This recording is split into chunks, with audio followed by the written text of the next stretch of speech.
I joined Cedarbrae in 1969, in September of '69, after having resigned from Whitevale Golf Club. So I've been here 53 years. My wife has been here for 48 years. My son David has been here for 44 years. My son Michael, before he resigned, was here for 20 years. So if my math is correct, our total years of membership is 165. Wow. A long time.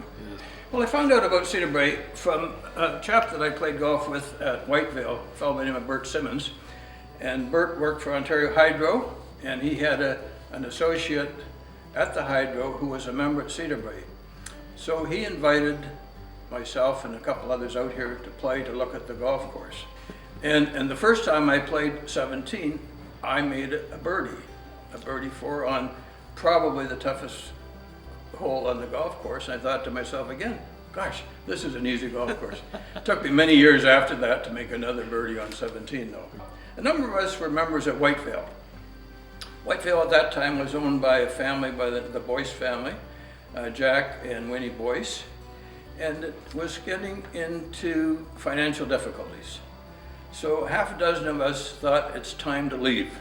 So each of us selected a golf course and investigated it with the possibility of joining. We checked with York Downs, we checked with Scarborough Golf Club, we checked with a number of them. The course that I was investigating was Scarborough Golf Club. So I called Scarborough Golf Club and spoke to the membership person and told her that a half a dozen of us had left Whitevale and were looking for a new course, and could she give me some information on the golf course. So she said, well, you have to join the curling section. I said, well, no, perhaps you didn't understand what I said. We're looking for a golf course, we're not looking for a curling course. And she said, well, I guess you didn't understand me. I said, you have to join the curling club before you would even get consideration to join the golf course. So that ended our conversation, and we didn't bother to join that. So anyway, all of us came over here and joined. It was Bert Simmons, my friend Howard Adams, who was a friend of mine since high school, Bob Eason, Jack Forrester, Ray Forrester brothers. Unfortunately, all of them are at that big golf course in the sky right now, except my friend Howie. So we joined and have really had a great time at this golf course. I guess one of my best memories is not just golf, it's the people that I meet. The Yashins, the Steve Salts, the Belrose, Roger Keeley, Dan Trethaway, Joe Bazarkowicz.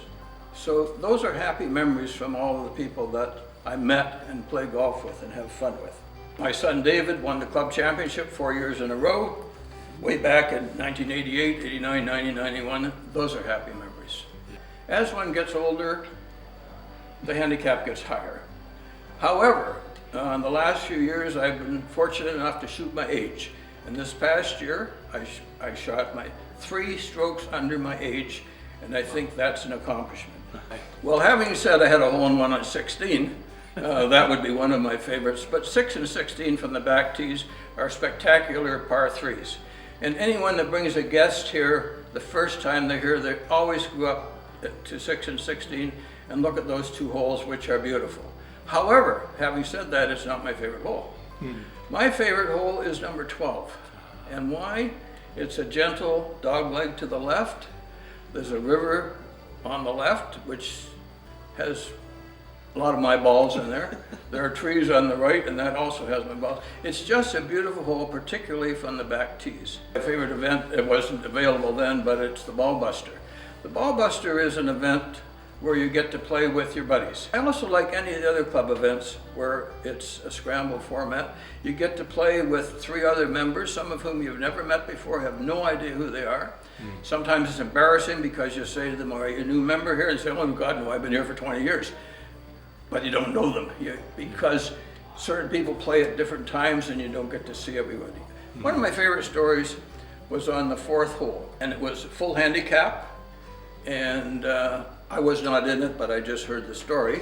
But one of the members of the team was a fellow by the name of Sam Konitsky. Sam had about a plus 40 handicap. The captain of the team was a fellow by the name of Lloyd March, who had a really low handicap. So on that particular hole, Sam would get 2 shots, and my friend Lloyd wouldn't get any shots. So they tee off, and Lloyd, the flag, by the way, is at the back right, the blue flag at the back right, a difficult position. Lloyd has a hole-in-one. My friend Sam hits his shot. He's quite short and left of the green. So he gets his club and he's on his way down there to hit the shot. And Lloyd said to him, Sam, we already have a hole-in-one. We have a 1 on the card. We don't have to have any more shots.